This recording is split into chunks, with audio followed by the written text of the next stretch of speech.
Okay, King of the Ring 1997 is what I'm going to talk about today.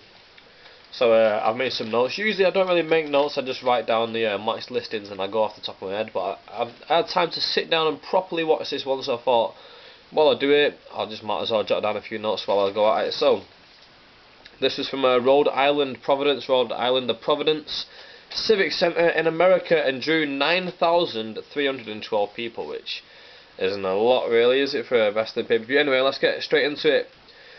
First of all, we had a King of the Ring semi-final match between Triple H and Ahmed Johnson, and recently on Raw, Ahmed Johnson has been continuing to feud with Farouk. I didn't realise how long this feud went for. It went on for absolutely ages, didn't it? And Triple H, he wasn't doing anything of note really. He'd had a qualifying match at the King of the Ring, lost it, and then threatened to sue the WWF. Well, kayfabe threatened to sue the WWF, so they give him another shot. He won that qualifying match, and then he got into this match with Ahmed Johnson. So yeah, let's get into what happened in the match. You can tell during it, Triple H was calling the entire thing, like, you could constantly see him, like, when they go to do a move, like, he'd be whispering in Ahmed Johnson's ear, and I remember at one point, he said something like, throw me, and then back body drop me, or something like that, and he threw him into the ropes, and then Ahmed back body dropped him. He gave Ahmed Johnson a lot of offense as well, I remember, in the match. This was like, Ahmed dominated the match, and seeing as Triple H came out to win in the end, it was the sort of thing where, let's keep Ahmed looking strong, and then we'll have China interfere at the end and make Ahmed Johnson looking strong. So that's how the finish was pretty lame. Ahmed Johnson had like Triple H down, and then China like distracts him. Then out of nowhere, Triple H knees Ahmed in the back. He goes flying into the turnbuckle. It wasn't even a revealed turnbuckle; it was just a padded one. He turns around, he gets pedigreed, and then Triple H pins him. Straight after the match, he chases him to the back, and I was like, oh, it didn't really work. And they had this entrance set up, so it looks like, right, you can only enter through the entrance, but it just turns out that the entrance was just obviously it was just there for show, but it wasn't even an entrance. It was just something that was in the way, basically, because as he chased Triple H out, the entrance didn't open quick enough, and he just ran round it instead, and then round the back of it, and it was just like, really, it's just made that look totally stupid. China ran through the entrance and he ran round it. I was like, and then Ahmed Johnson continued following China. Why is he chasing China? And Triple H is the one who just beat him. Anyway, the crowd are very behind Ahmed Johnson in this match. Throughout the night, they were pretty, not silent, but they weren't like, it wasn't a rabid crowd by far. This was just like a sort of, it just seemed like a casual crowd with like mostly females and children in the audience. It just seemed like that to me anyway. Especially from the things we were hearing from the crowd, we didn't really hear any like manly sort of chants, like manly voices coming from the crowd. Yeah, Ahmed Johnson, very green, and just didn't sell that well, didn't sell too well. Like the thing where he just got pedigreed and then pretty much straight after the match just chased Triple H down the ramp. It was just like, oh, you're not going to sell the pedigree. You know, overall, I even gave this a star rating. I was in a good mood. I thought, I'll give star ratings because people like to have star ratings. So I give it 1.25 stars. I don't really like rating matches too low, because I don't know, I just don't see the point in rating them too low. But yeah, 1.25 out of 5, that's nothing, is it? It's like 20% rubbish. Anyway, next up we got another King of the Ring semi-final. Jerry the King Lawler versus Mankind. Jerry the King Lawler qualified by cheating against Goldust, and Mankind qualified, I can't remember who he beat.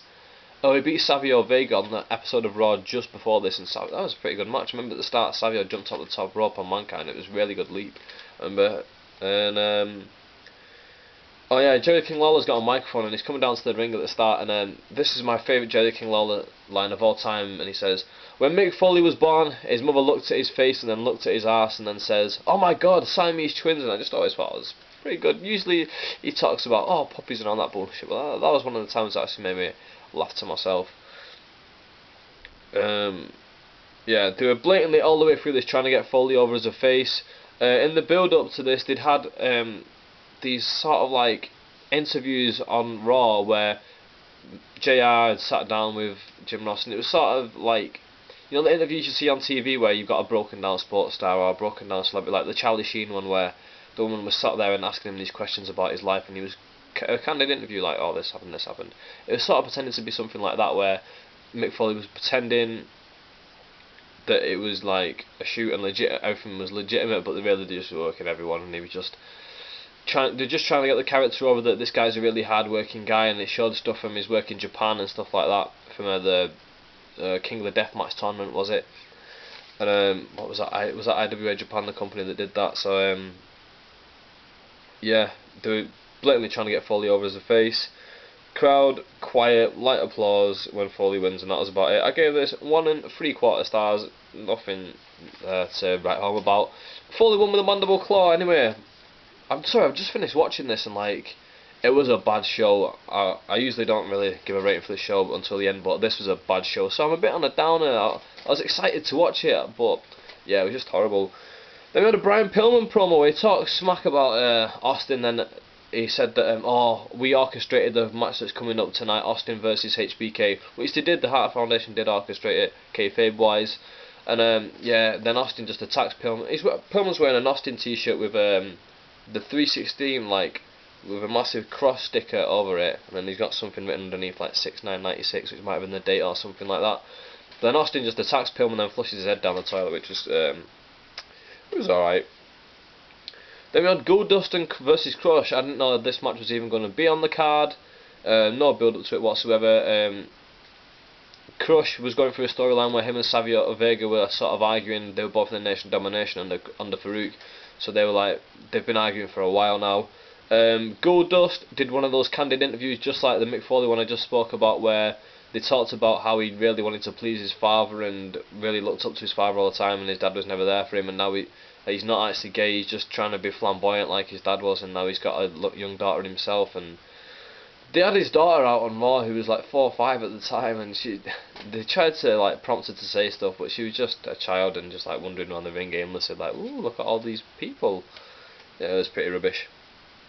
Yeah, the crowd was quiet. Marlena was D'Lo Brown and some other guy who was in the Nation at the time. It was just a nameless guy. I don't think it was an actual like guy who was well known for being a wrestler. Was sort of like crowding around Marlena, and then Goldust comes behind, like hits D'Lo Brown down, and then behind Goldust is Crush, who hits him down, and yeah, rubbish match. 1.5 star. And again, nothing to write home about. The crowd just ruined this event. If the crowd were more into this, I'm sure the match would have been a lot better, but yeah, rubbish. Then we had Sid and the LOD promo. They were all very intense, and that would have been really good because leading up to the match, and it really made me care about it. And then the crowd, again, pretty silent. They just talked about the match later, basically. Then they had Bulldog, Anvil, and Owen Hart, who were going against them in the match. They did a promo. Bulldogs was okay, Owen Hart's was very good, and the Anvil, sorry, his was just pretty mental, really, where he's just like does the thing in the background where he's nodding and stroking his little beard thing like that, going yes, yes, yes, yes, yes, and he goes, "We're coming for you," and all that stuff that he used to always do. It was quite, it's classic, isn't it? It's not that good, but it's just classic. Right, so then we had the match, Team LOD versus the Hart Foundation. The crowd were better in this match, and they were very behind Sid for some reason. I don't know why in Rhode Island Sid was so over. I don't think he's from Rhode Island. I think he's from the south, if I'm not mistaken. All of Team LOD just no-sold like a bitch in this. Like, this was one thing that really annoys me, is watching Legion of Doom matches, that they just don't sell. A lot of people go on record and say that the LOD are the best tag team of all time, but I just personally don't see it. I don't like them whatsoever. The way Hawk, specifically, he'll take a pile driver and he'll just bounce straight back up, not even sell for a second, it'll just pop straight back up, and it's just like, the power driver is supposed to be a move that knocks you out. What are you doing? It's just rubbish. I can't get into LOD matches. Anyway, the Hart Foundation were distracting the referee a lot, which was good, but the referee was messing it up, and just the psychology of this one was all rubbish. They were doing like hot tags like every minute, like, and it was just like far too many hot tags, basically. Like, obviously, I'm no expert on how to put a match together, but I know that you don't need to do a hot tag and then do another hot tag, then do another hot tag, because they're all hot, it makes them all the exact same temperature.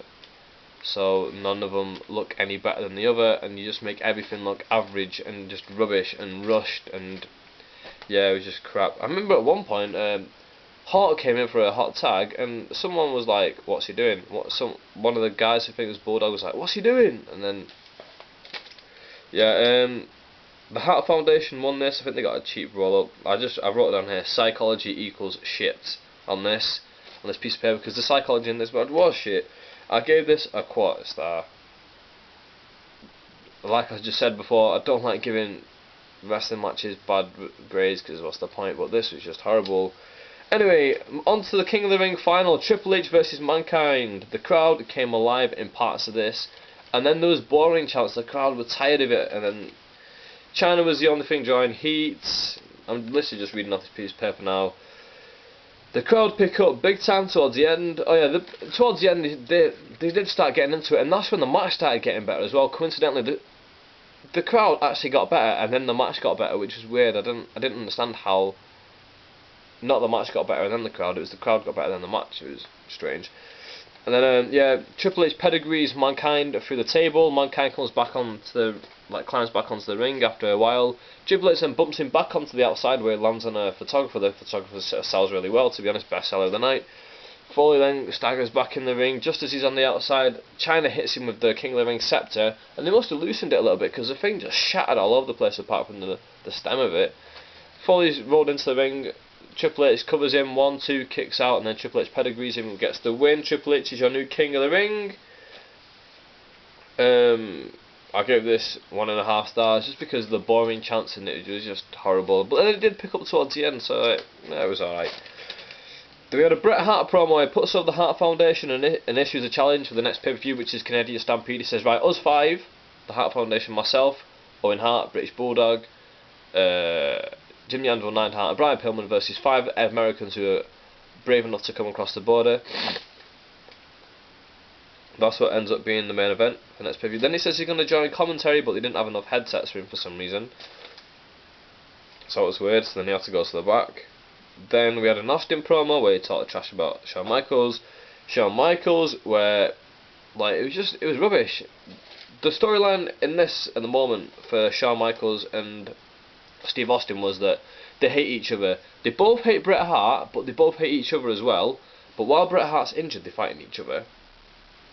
And they're both trying to get to Bret Hart, and they're both trying to beat the Hart Foundation. So they ended up getting a tag team title match for Raw. I think it was the Raw 2 Raws before this, and they beat them. And that was an awesome match. The crowd was so into that match. That was one of the best Raw matches I've ever seen. The crowd were fucking well into that match.